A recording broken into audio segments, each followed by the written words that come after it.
ভালো মানুষের মধ্যে এই 4টি লক্ষণ থাকে। নাম্বার 1, তার অল্পতেই রেগে যায় আবার ঠিক হয়ে যায়। ভালো মানুষ অল্পতেই রেগে যায়, অল্পতেই মাথা গরম হয়ে যায়, আবার দিন শেষে সেই বেশি কষ্ট পায়।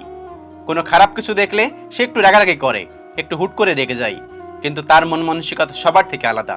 সে সব থেকে ভালো একজন মানুষ। নাম্বার 2, তারা কাউকে ঠকানোর চিন্তা করে না।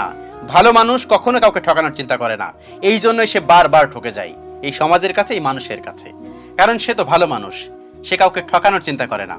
দিন শেষে দেখবেন যে ভালো এরকম কাজ করতে চাই, যে কাউকে ঠকানোর চিন্তা করে না, সেই দিন শেষে ঠকে যায়। এটাই হয়তো বা বাস্তবতা, এটাই হয়তো সমাজের রীতিনীতি হয়ে গেছে। নাম্বার 3, তারা সহজেই মানুষকে বিশ্বাস করে এবং বিপদে পড়ে যায়। রাস্তায় যদি কেউ বিপদে পড়ে যায়, তাকেও সে হেল্প করতে চায়, এর মাধ্যমে সে বিপদে পড়ে যায়। কোন একটা মানুষের টাকা লাগবে, সে ধার দেয়, এটার মাধ্যমে সে বিপদে পড়ে যায়।